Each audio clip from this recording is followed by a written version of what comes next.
என்று வேறு ஒன்றையும் உங்களுக்கு அறியாதற்கு தீர்மானித்தேன். ஆனா 1 மறுபடியும் ரிமைண்ட் பண்றாரு. நான் திரும்பி வாசிக்கிறேன். 15:1-2. அன்றியும் சகோதரரே, அன்றியும் சகோதர சகோதரிகளே, நான் உங்களுக்கு பிரசங்கித்த சுவிசேஷத்தை மறுபடியும். எந்த சுவிசேஷம்?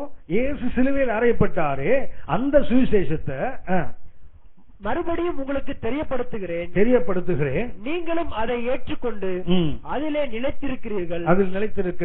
நான் உங்களுக்கு பிரசங்கித்த பிரகாரம் எப்படி சுவிசேஷம் அறிவிக்கப்பட்டதோ. இன்னைக்கு சுவிசேஷம் எல்லாருக்குமே தெரியும். ஆனா சுவிசேஷம் என்றால் என்ன? வேத வாக்கியங்களின்படி இயேசு பாடுபட்டு மரித்து அடக்கம் பண்ணப்பட்டு 3ஆம் நாள் உயிரோடு. That is the gospel. அன்றைக்கு சுவிசேஷ கூட்டங்களை அடுத்தவரை மீறி எல்லாம் சொல்லப்படுது. நான் இங்க போனேன், இங்க வந்து இது நடந்தது, அதுதான் சொல்றோம். இது எது சொல்றது இல்ல. வெளிநாட்டு பிரசங்கியார பாத்தீங்கன்னா அவன் பேச 20 நிமிஷம் இருக்கும், டிரான்ஸ்லேஷன் 20 நிமிஷம் பாத்தீங்கன்னா வேற ஒன்னும் பேச மாட்டான். இயேசு உனக்காக மரித்தார், இயேசு அடக்கம் பண்ணப்படும், உனக்காக உயிரோடு இருக்கு, இதுதான் பேசிட்டு இருப்பான். வேற ஒன்னும் இந்த தேஞ்சு இருக்காரு மாதிரி பேசுவான். பாத்தீங்கன்னா 200 பேர் 300 பேர் ஒப்பு கொடுப்பான்.